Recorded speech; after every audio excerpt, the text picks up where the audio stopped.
Hi. I want to take this opportunity to talk about a subject that it's kind of been on my mind a lot for a really long time, but really recently.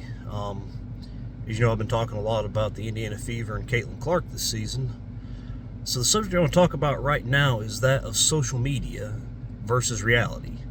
Now, of course, there's a kind of a pun you can use for this, as we know. For the season, Diana Taurasi, possibly the greatest player in the WNBA era of women's basketball, as far as an overall career. In an interview when talking about Caitlin Clark's upcoming entry into the WNBA, said reality is coming and said, she's not going to be playing against 18-year-olds and blah, blah, blah, blah, blah. Well, as it turns out, reality was indeed Caitlin Clark. Another thing about Caitlin Clark is she's not on social media, which is very rare for somebody of her age, or really anybody's age, unfortunately, nowadays. It just seems like we've all been kind of lured by the siren song of being able to put our thoughts out there just while touching our little device here.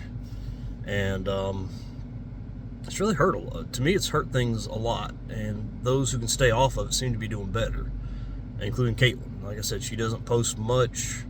You don't really see much from her. The most you see from her is other people's social media. Like there's a really fun video of her doing commentary for a baseball game. It was fun. I mean, she was good, but she's also, you can tell she's having fun and just having a good time with it. And of course, people already have offers because they know she has a fun personality, or what appears to be a fun personality from what little we've got to see from her, which she herself doesn't really put out there. But it's just so refreshing because she is the reality of the situation here. The WNBA, I've always said, was a social media league, or was a social media league, and now Caitlin's changing that. She is the reality to combat the falsehoods of social media as we know them. They'll be playing the Connecticut Sun today, and for the record, I mean, I can't believe how much I'm actually looking forward to this game. Sitting right here, it is 10:11 a.m. Eastern Time. I'm sitting here in the upstate of South Carolina at a Dollar General, the one that's 3 miles from my house, not to be confused with the one that's 5 miles from my house, or the other one that's 5 miles from my house if you turn the other way. It's Dollar Generals, yeah. And I'm just looking forward to this game today. Caitlin's first playoff game. Going to play in the Connecticut Sun. And it's pretty funny because she'll be playing Dejanay Carrington on the Connecticut Sun, who's very much a social media person. She's had some things to say about her and race and all that. I've covered that up ad nauseum. That's all falsehoods. For anybody that's been out here in the real world knows that, for the most part, we get along. People we don't get along with, there's usually a reason for that does not include their skin color, sexuality, or anything like that. For the season, she jokingly said, Caitlin's going to lead the league in assists this upcoming year, her rookie year, and her teammate, I can't even think of her name. I think the last name's Thomas. Shows you how much I know about the rest of the WNBA. I guess I'm kind of like everybody else that's been paying attention this year. The one who I believe she led the WNBA in assists in 2023 and was second to Caitlin this year by over 30 assists. Caitlin beat her by over 30 total assists. And she's like, ha, don't play with me. And then, of course, Cheryl Swoops stepped in with a bunch of laughing emojis. Hey, Cheryl, who's laughing now? It's not you, because you're unhappy. You know why you're unhappy? Because you're on social media all the time. And again, that's the problem. I said at the start of the video, it's pretty rare for a 22-year-old like Caitlin to not be on social media. But then again, you look at Cheryl Swoops, she's pushing 60. And she stays on social media. She made some crazy comments at the start of the year about Caitlin breaking Kelsey Plum's record, and I think she might have broke some of Cheryl's college records. And she had a bunch of bad stuff to say, so instead of owning up to it, she just keeps doubling down and refuses to accept responsibility. So, of course, people on social media are calling her out, and she's just staying on social media, feuding with all these people and saying all this crazy stuff, and it's getting worse by the minute. But, they're stuck on it, and Caitlin is not, and she's thriving. She's thrived in a way that no rookie really ever has. I know Candace Parker actually researched it, from Tennessee. She had an amazing rookie season, won MVP, but I mean, even her season doesn't really compare to Caitlin's rookie season. And I find myself with this Fever team wanting to see them I'm hoping they beat Connecticut. Not that I have anything more against Connecticut than I have against any of the other 11 teams. And obviously, I do have an emotional attachment to the Fever. I want to see them do well. I'm not going to deny that, but I want to watch them play. It's a 3-game series. First team to win 2 wins, so there's a chance they might play 2 games at Connecticut and lose, and that'll be it. And that's one of the worst things that could happen, because then we don't get to watch Caitlin compete again in the WNBA until May of 2025, which feels like an eternity if you think about it. She only has 2 games left this year, or 3. That's a long time, and I want to see her play at least another round. I don't even know the format of the next rounds. I don't know if they're still 3 games or they go to 5 games. I don't think they ever go to 7 games, which, who knows, man. We'll look into that. But it's just and like I said, the reality is the Caitlin Clark effect is real. I'm trying to remember these numbers. I didn't write them down. I should have. But the Caitlin Clark games averaged 1.17 million viewers per game. And this includes a lot of games on Ion, which I didn't even know was a network until this year. Or maybe I'd heard of it and just didn't even know what it was about. Ion, I would think that'd be a science channel, but apparently it's a women's channel, or channel for like women's sports and women's interest, which is a good thing. They need those. And some that weren't even on anything other than NBA League Pass. You have to pay for the WNBA version of the League Pass on NBA TV, or maybe you don't. I don't even know how that works. I may or may not have streamed some of those games illegally. I will neither confirm nor deny that. But like I said, that's the reality of it. And all the games that did not involve Caitlin Clark averaged I want to say 375,000. I might have those numbers wrong, but folks, that's bad. That's not good at all. Those are the pre-Caitlin Clark WNBA numbers. And the other thing is attendance. I actually did write this down. I was going to put this in my last video where I was reading a bunch of stats off in my stepson's room while everybody else is asleep, as opposed to now when I'm going to read it off in my car while I'm buying cat food and, just getting a little bit of a break from home. Atlanta I did talk about, because without Caitlin Clark, they averaged 3,315 fans in their piddly little 3,200 seat arena that can go up to 4,000, which I guess it went up to a couple times, but for the most part it stayed in the 3,200 range, anywhere from 3,200 to 3,500. And with Caitlin Clark, the 2 games when they went to the State Farm Arena in Atlanta, where the Atlanta Hawks play, which holds almost 18,000 people, they averaged 17,591. That, folks, is reality. It's not a social media what if. That's not a social media tweet. That's reality. That is 5.3 times as much for a Caitlin Clark game attendance for a home game for Atlanta than without her. And there's no 2 ways about that. Even the Connecticut Sun, they played all their games in their arena. They have an arena out there somewhere I don't even know where in Connecticut. I know it's not my mom was born and raised in Waterbury, but I don't know where exactly the Connecticut Sun play, and I haven't been to Waterbury since 2003, the year before my grandmother died, and so I really can't tell you much about it other than my mom grew up there. But even their games without Caitlin Clark, they averaged 7,748 fans, whereas when Caitlin showed up to town, they were able to average 8,910 for a 1.15 increase in a very small arena, which is not very, very small. It's not as small as where Washington and Atlanta play, but that's a big deal.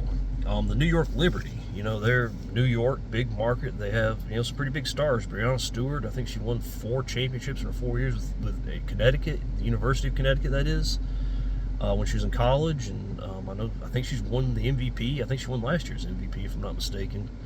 And they also have Sabrina Ionescu. I think I'm pronouncing her name wrong, but she's the other exciting point guard who is so exciting. I'm not really tuned into any games to watch her, but she's somebody I have respect for. She seems to carry herself well, and I think she's going to have a game that, if the WNBA will adapt and understand that Caitlin Clark's style of play with exciting point guard play is the key to future success, I think she's going to have a lot of good future success. But even with them playing the Barclays Center without Caitlin, and like I said, this is against some, Las Vegas, anytime they come to town, they seem to average a higher than average, but even they don't average what the Indiana Fever did with Caitlin and Kelsey and Aaliyah Boston and Lexi and everybody there. The 2 games Caitlin Clark played there, they averaged 17,568 fans. Without her, they averaged 12,191 fans. Very, very respectable, but still 1.44 times as much. With Caitlin, Seattle, they're obviously hungry for basketball ever since the Seattle Supersonics were ripped from them. I'm going to say that's something the NBA should have never allowed to happen. I could make another video about that one day maybe, but they get supported well. They have obviously Skylar Diggins on their team, and they have a good team. They won 4 championships since they started. Sue Bird has been a staple there. I know she's retired now, but she's one of the legends. But without Caitlin Clark in their arena, they averaged 10,388 fans, which is a lot. I mean, that's, like I said, that's respectable. Anytime a WNBA team can average 10,000 fans, while teams like the Washington Mystics and the Atlanta Dream are averaging 3,000 or 4,000 fans for home games, that's a big deal. But when Caitlin Clark played there, they averaged 18,343 fans, or a 1.76 increase, nearly doubled it. Even the Las Vegas Aces, the juggernaut, the dynasty, they have Asia Wilson, who's probably the second most marketable star just because of how much she has accomplished. No matter what, I know I've talked a lot about her game, but I know it sounds like salt, but it's just she's emblematic of the old NBA, WNBA, and just looking forward to hopefully that style of play being legislated out, which I think she's still going to do good. Asia's still going to be just fine, but that slow it down, grind it out, I don't care for it. Without Caitlin Clark, they averaged 10,400 fans. They always get over 10,000, it seems like, in their arena that they have in Las Vegas. But when Caitlin came to town, they filled it up, and then the second time they actually went to the T-Mobile Arena. I think they went to one other game, the T-Mobile Arena. But yeah, without Caitlin, they averaged 10,400 fans, which is good. But with Caitlin Clark, when she played there, they averaged 20,366 fans, or a 1.95, right at doubling it. The Los Angeles Sparks, I know they've been bad this year, but still Los Angeles. And I know Kobe is an absolute understandable legend there in Los Angeles. I know ever since his passing, a lot of people want to continue with what he wanted, and he wanted to see women's basketball take off. I know he cared a lot about his daughter. He wanted his daughter to be in the WNBA, who unfortunately passed away with him on his accident. But they play they play their games in the what I'll always call the Staples Center. It's called the Crypto.com Arena now, and they average 10,400 fans in non-Caitlin Clark games, which again, that's good. You gotta give it up to them, especially for them not to be having a great season. For them to still have that much interest shows they have a good fan base. They have something really to build off of. But Caitlin Clark came to town, and there was I don't have the exact numbers, but they averaged 1.67 increase, 1.67 times as much. Washington Mystics, forget about it. Without Caitlin in their arena, they averaged 4,988 fans. Excuse me. They did open the Capital One Arena. I think it's called the 20,000 plus seater in Washington a couple times. They opened it for Chicago and Angel Reese. They got 10,000, which is good. I mean, like I said, I'm not going to say Angel Reese is not a draw, but she was never on Caitlin's level. That was, again, a social media thing. Reality is Caitlin was way bigger of a draw. Everybody wanted to say, wow, look at this increase with Caitlin and Angel. It's always Caitlin and Angel, Caitlin and Angel. No, it was Caitlin. Angel got propped up by the media, and they helped her, and she bought into it. And together they conspired for her fall. But yeah, with Caitlin, they averaged, without Caitlin, including the game that they had in Capital One Arena with Angel, they averaged 4,988 fans. 2 games in Washington, they averaged 20,522 fans for a 4.11 times as much fans. They quadrupled their fan base. Not to be confused with Atlanta, who quintupled their fan base. And of course, their owner, as I talked about in the last video, talked about social media, fake social media, online activist, doesn't do anything but make a lot of noise on social media, which accomplishes nothing. And as I mentioned in the last video, she had a lot to say after the Caitlin Clark fans, the stands of us, the casuals that just want to watch her play, filled up the State Farm Arena twice and put a lot of money in her pocket that otherwise would have been a lot less. It would have been 1/5 as much had Caitlin not been there and they had to play in their normal arena that they share with the Call of Duty League, where people show up to watch people play Call of Duty on their computers live. Which, again, no disrespect to that. Hey, if that's what you like, do it. Go there. I encourage it. But it's a very niche audience, and to be sharing a arena with that for a team as promoted as the or an organization as promoted as the WNBA, that's bad. In Phoenix, of course, again, where the reality thing started with, without Caitlin, they averaged 11,120 fans. That's not bad. Again, I give them, they have a good fan base there in Phoenix. They show up to watch their Mercury. If I call them the Phoenix Suns, sorry, that's with the Connecticut Sun and the Phoenix Suns NBA team, now the Phoenix Mercury. But with Caitlin, she only played one game there. They got 17,071 fans, and they gave her a standing ovation after she beat the Dinosaur Taurasi, Brittany Griner, and that team, and showed them what reality is all about. Caitlin, the Reality Clark, increased their audience 1.53 times over. So, again, it seems like they'd have a little more, they'd be a little more welcoming of her, not hating her so much. But it's not y'all's league anymore. This is the future. And Minnesota, of course, I talked about them. Their coached the U.S. Olympic team. Caitlin was kept off that by a number of people, possibly including Cheryl Reeve, but it was a joint effort to keep her off of there out of jealousy. Without Caitlin in the Target Center, they always had to curtain off the top sections, and they averaged 8,212 fans in the non-Caitlin Clark games. When she was there, 2 games, they averaged exactly 19,000 people, which is kind of funny, but the 2 games, when you average them out, average out to 19,000 exactly for a 2.31 times as much. That is crazy. That's cuckoo bananas, but that's the reality. And that's where people need to really start paying attention to what's real and what's fake. What's on social media is fake. Last night I caught the last little bit of an overtime thriller between Baylor and Colorado. Now, Colorado, as you know, is the most hyped team possibly ever. Coach is one of my favorites growing up. Any child of the 90s that paid attention to sports like I did, especially if you're an Atlanta Braves fan like I was, and I pulled for the Atlanta Falcons before 93, or really 95, when the Panthers started playing. They were announced in 93, so I knew they'd become my team. We'd actually have a rivalry with the Falcons, but, I love the Falcons. Prime time, Neon Dion. He was so cool, but man, his team is the most annoying team I've ever seen because they are a social media team. They're 3-1 now, which I believe they were last year. They beat up Baylor, they beat Baylor last night with a miracle, crazy good touchdown to send it to overtime, and then they won it overtime. They did a good job. But at the end of the day, they beat Baylor. They came to the game 2-1. They beat Air Force, who has lost to San Jose State, and they lost to a ranked Utah team, if I'm not mistaken, and they beat some other nobody.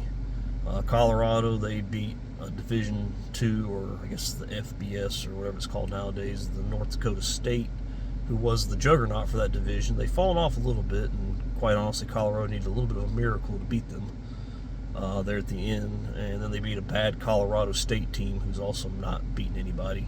That's their big rivalry. When your big rivalry is Colorado State, that's not good. And famously, after this game, Shedeur Sanders, Deion's son, who does have a lot of talent and I expect to see in the NFL, refused to shake Colorado State quarterback's hand after the game. Not only did he refuse it, he walked up to him and told him, "I'm not shaking your hand because I'm mad about something you said on Instagram." That is just a showing weakness. That's all that is. You are telling that quarterback that you've just beaten, you have domain over my head. All you have to do is pull up your device, hit a button that's saying some words I don't like, and you're in my head, and I'm going to act differently as a result of this. I could never allow somebody to know that. If anybody, even if they got in my head, I could never allow them to know that I'd fall into that level of weakness.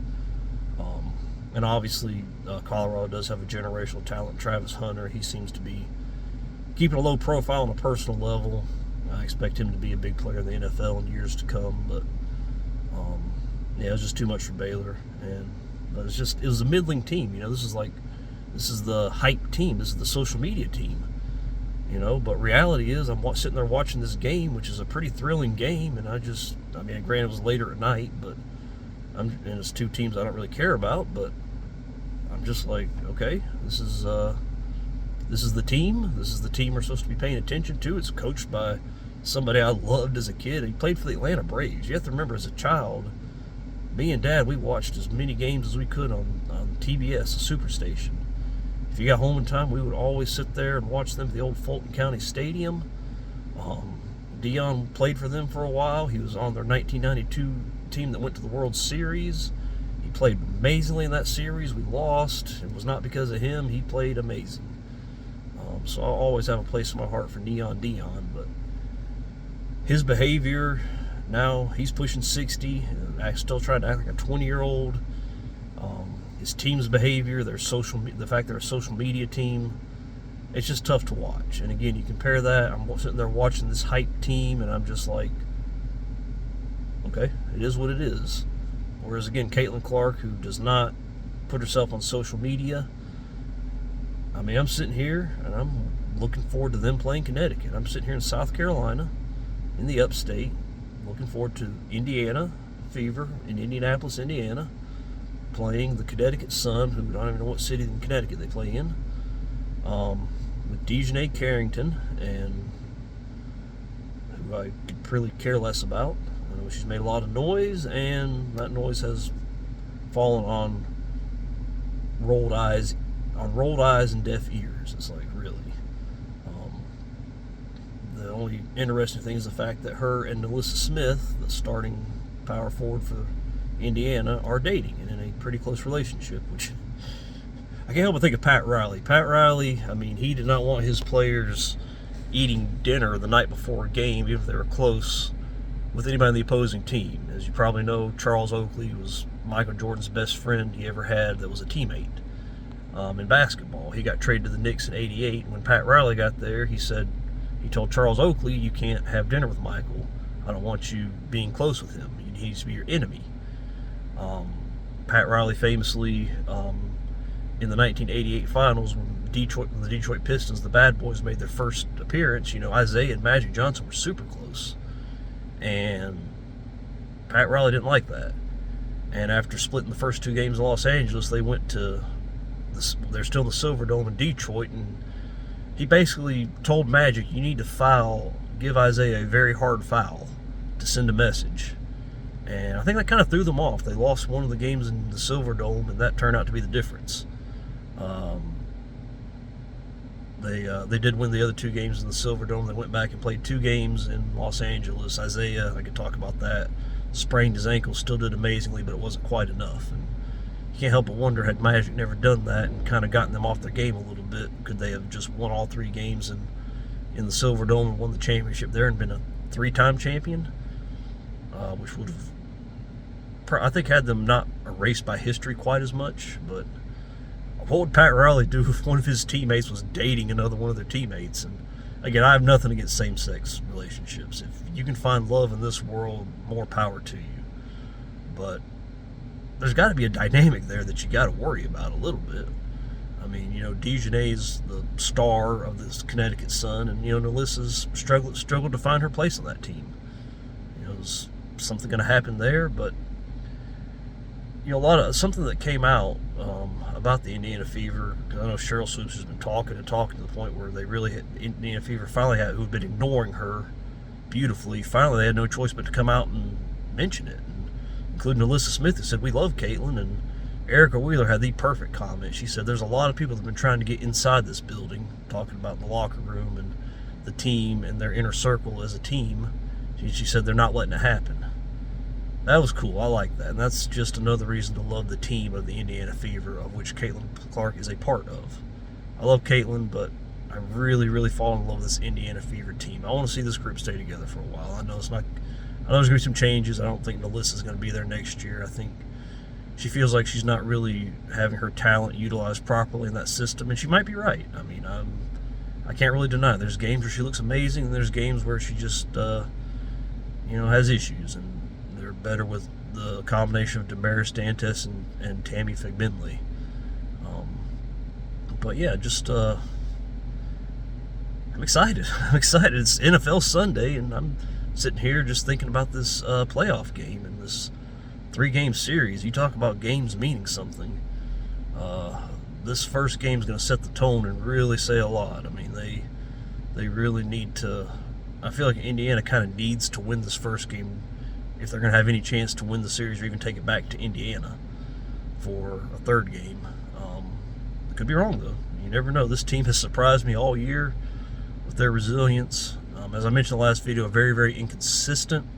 I don't know how it's going to lend itself to the playoffs, but I just want to see it. I want to see reality prevail over social media. And Caitlin's already shocked the league. If she can make a deep playoff run or, hey, win the championship, which seems unlikely, but if this team can really, really pull together, believe in each other, pull their strength from one another, and just play their best possible basketball, they can do it. Even if they have to face the Aces, who beat them 4 out of 4 times this year, they can do it. And if I'm the referees, you have to realize there's a lot on the line, so you have to call it perfectly down the middle. You can't give Caitlin Clark and the Fever all the good calls, or it's just going to diminish anything they do. At the same time, you got to make sure that they have a fair shot. There can't be any of this, where players just throw themselves into Aaliyah Boston on the offense when they're on the offense and Aaliyah gets called for the foul. You can't call those.